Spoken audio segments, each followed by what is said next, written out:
I always say, when given the opportunity, try to go into a movie blind, knowing as little as possible, if you know you're going to see this movie. Detroit is one of those movies. Honestly, all I knew about it was that Kathryn Bigelow was directing and Mark Bowl had written the script.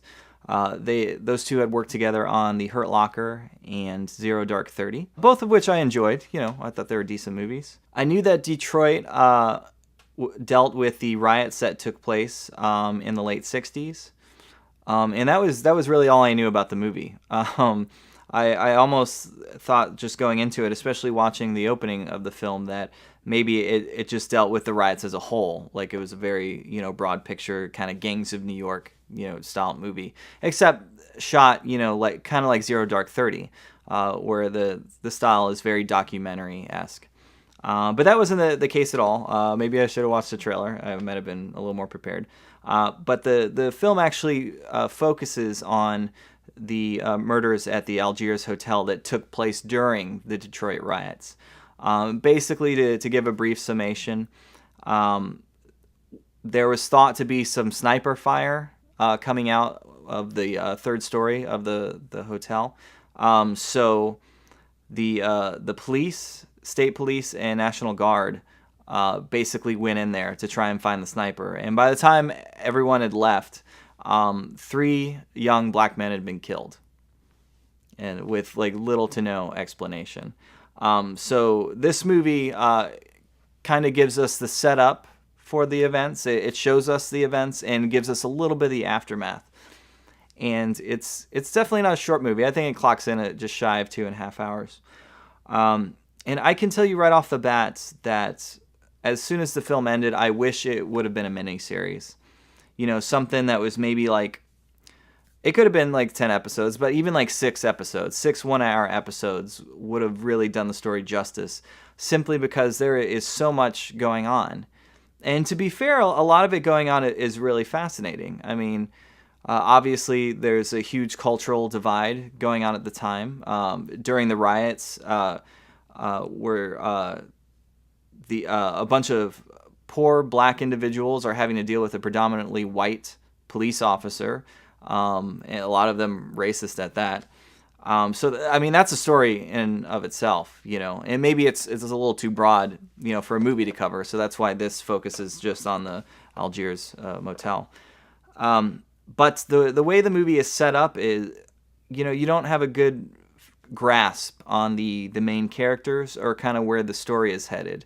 It feels pretty loose. The opening of the movie, for example, shows us how the Detroit riots started, the very beginning. And not to say that that wasn't necessary or fascinating to see, but you also kind of wonder, like, okay, how is that important to the story we're telling in the movie?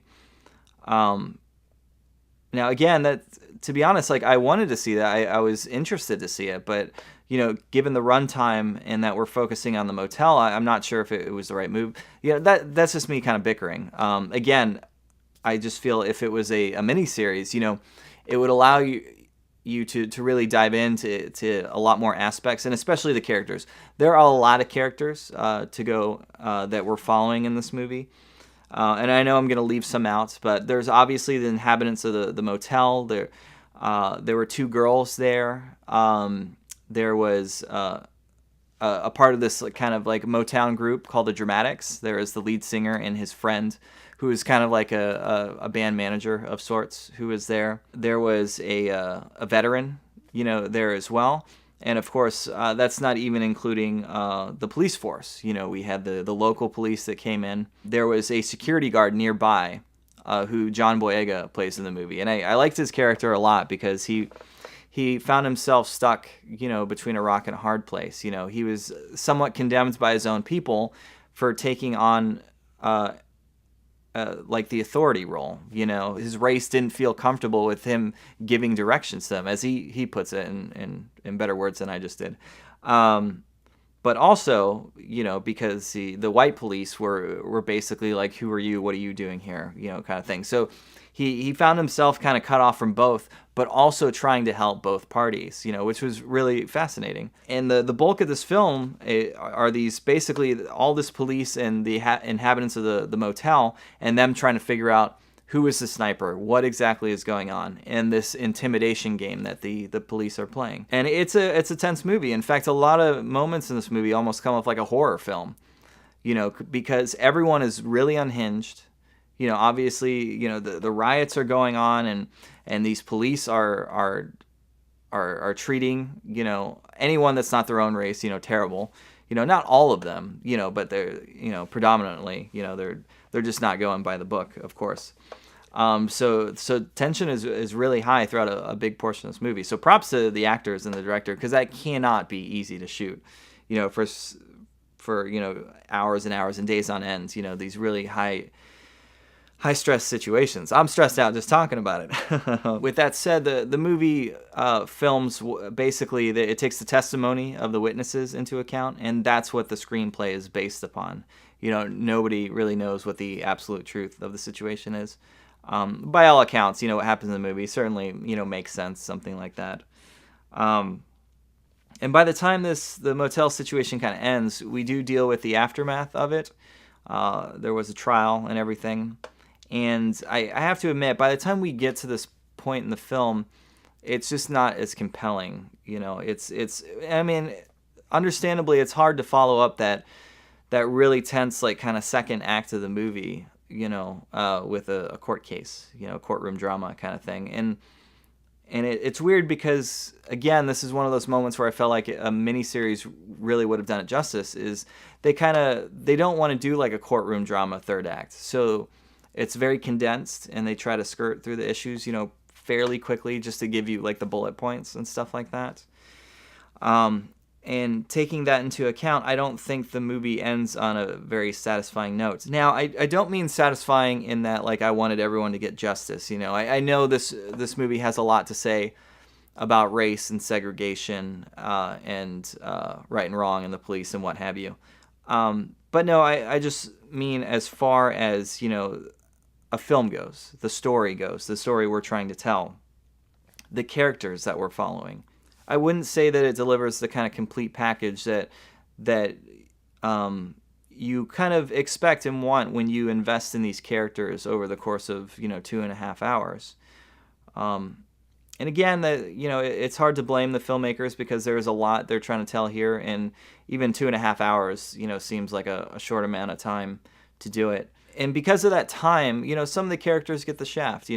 There are a group of police officers that we kind of follow too, and one is super racist and doesn't do anything by the book, and the others just kind of follow them just because they do. But it's like I want to dive into those characters a little bit more. Sometimes when a movie leaves you wanting more, that's a really good thing. In fact, that's a preferable thing, as opposed to a movie feeling like it delivered too much. But the weird thing about Detroit is that it feels like it does both. Like, it kind of wants to have its cake and eat it too. It's got like this mini series size story, but it wants to tell like a condensed film, and it doesn't. And because of that, it feels a little bit sloppy.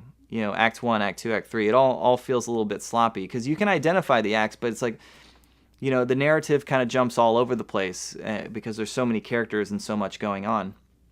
So what we're left with in the end, I mean, it's a very well acted film, and a lot of times very well shot. You feel like you're put right in that situation. It's very tense.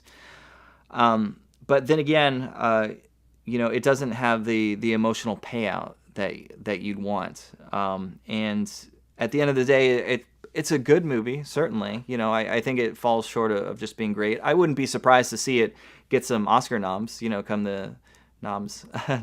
I'm just hungry. Some Oscar nominations come the end of the year, because there's a lot of great aspects. But, just as a movie, it was good. And honestly, I kind of feel towards this movie the way I felt towards Zero Dark 30, which is, here's this very well acted, solid film that I just probably would never watch again. And at this point, watching Hurt Locker and then Zero Dark 30 and then Detroit, it feels like Kathryn Bigelow is kind of settled into this comfort zone of like this pseudo documentary filmmaking style. And I'm not saying that that style doesn't fit these particular movies, because they do, but I would love to see her try something a little different. I mean, she delivered a hell of a action thriller in Point Break. It's just like thanks to Hot Fuzz, a lot of people have rediscovered that movie. Not the remake, mind you. And even Strange Days with Ralph Fiennes, if you've had a chance to see that, it hasn't aged, as well as it could have. But it was a unique kind of concept movie and a look at our future, and still relevant in many ways, when you take it into account social networking. So, at the end of the day, I would love to see. I enjoy Kathryn Bigelow's films, and obviously she has a good thing going on with Mark Bowl. They have a good working relationship.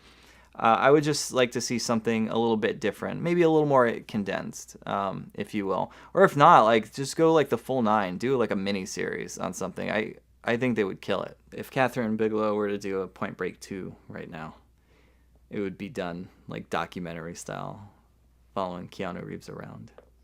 And it'd be 3 hours long. And it'd be terrible. I'd still see it.